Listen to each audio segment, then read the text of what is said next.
Hi, this is Lainey Cameron, and I'm excited that I'm here today with Jamie Beck. Hi, Jamie. Hi, everyone. Thank you for having me. I'm excited to be here too. And where are you joining me from, Jamie? Where are you physically? I am in New Canaan, Connecticut. So it's sort of the Southwest. It's sort of a New York City bedroom community.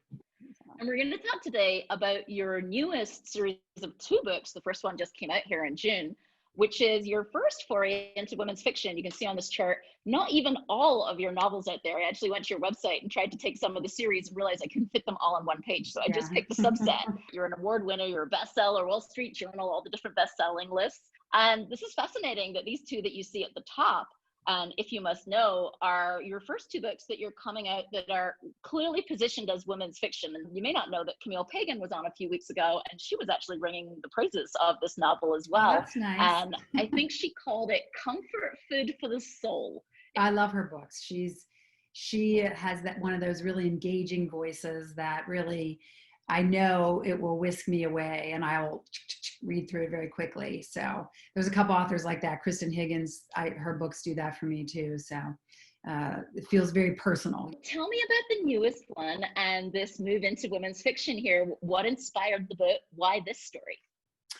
Well, the women's fiction thing is sort of something I've probably wanted to do almost from the beginning. My first books, my agent had trouble selling them because romance said they were too women's fiction-y, women's fiction editors said they were too romancy. And so I've always been a little bit in the gray area. And so I've tried to slowly walk the books closer and closer to women's fiction with each series to see if I could pull readers with me.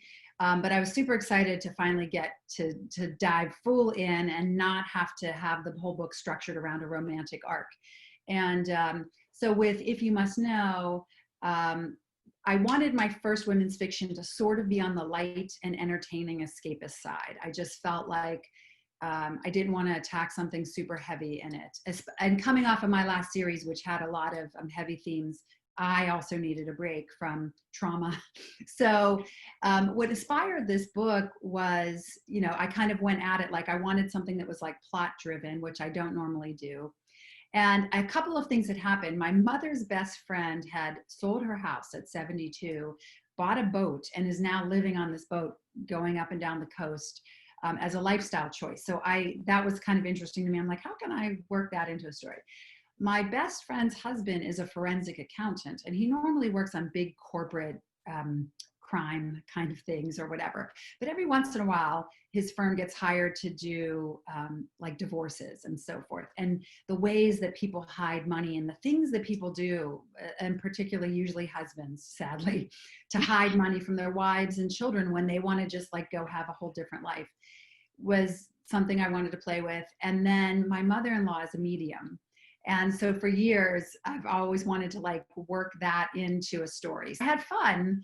They were all like fun elements to play with. And I thought it would make for sort of like I said, an escapist beach book. Exactly that. I will tell you that I enjoyed reading it in the hammock on the roof here in Mexico last weekend, 2 weekends ago, and it was a total escape. In fact, being in the middle of a book launch, it's a little stressful, and that was the perfect escape. So is there anything you had to cut? Like, I love asking this question of authors because often the way the book ends up is not how it started, right? But this book, they were more tweaks. I did cut some scenes to replace them with basically just scenes to give both the sisters a little bit more agency and taking a little bit more control sooner than I had in my original draft done.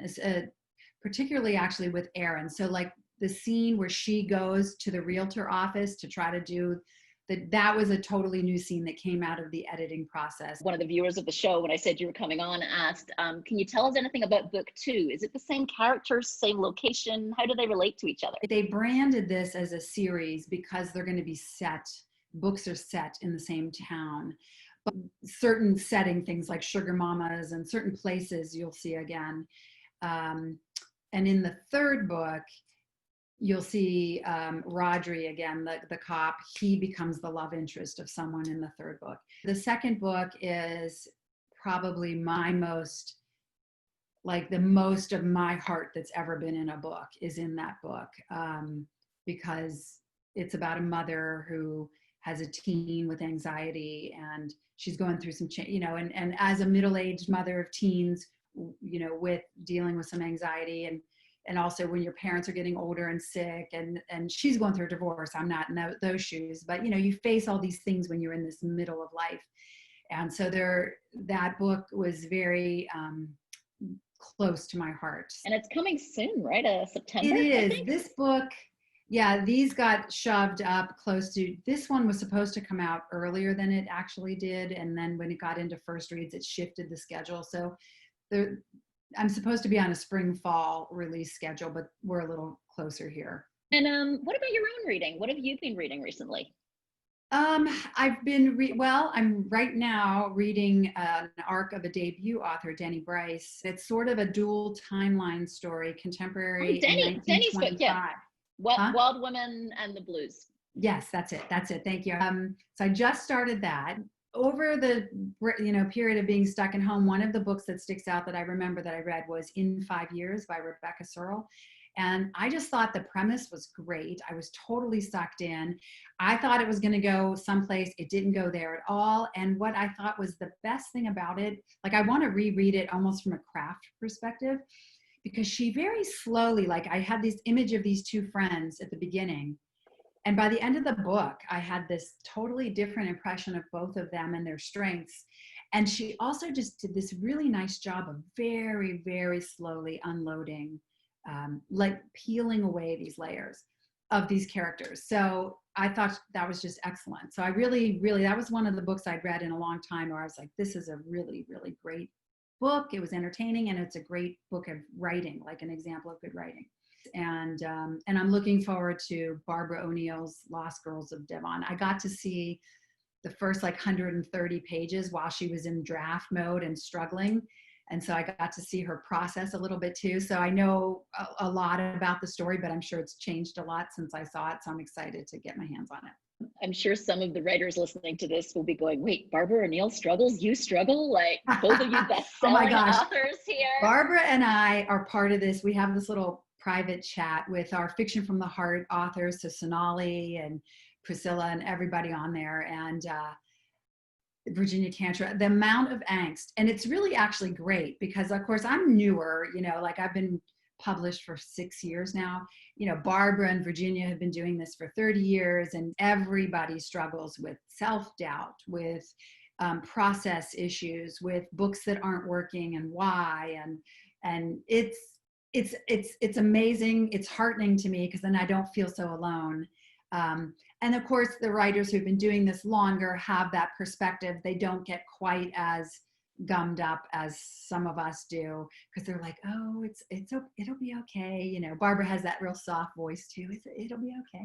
Do you have any advice for authors who are earlier in their career than you? I think, tenacity is everything, right? You just have to. It's just a painful. There's no easy thing, and there's no one level you're going to get to where all of a sudden you think, oh, finally I'm there. Like I like to set micro goals because then I feel like I'm accomplishing something.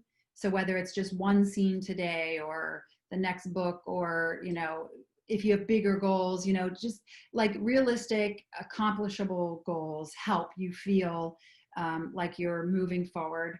But I'd say as I've gotten older in the writing, and Barbara, actually, I'll bring her up again because she really helped me with this. Like, she's a beautiful writer, or my friend Sonali Dave, these beautiful writers that just have this way of painting their words. And I admire it so much. And I don't do that. That's just not my voice.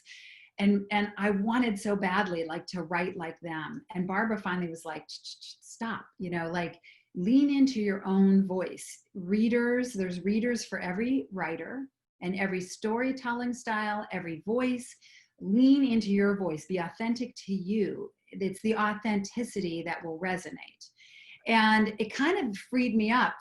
And it kind of allowed me then just to kind of go really hard at my very frank, quick style. And not feel guilty about it, So that was really helpful. Beautiful. So if that helps someone else feel good, go for it.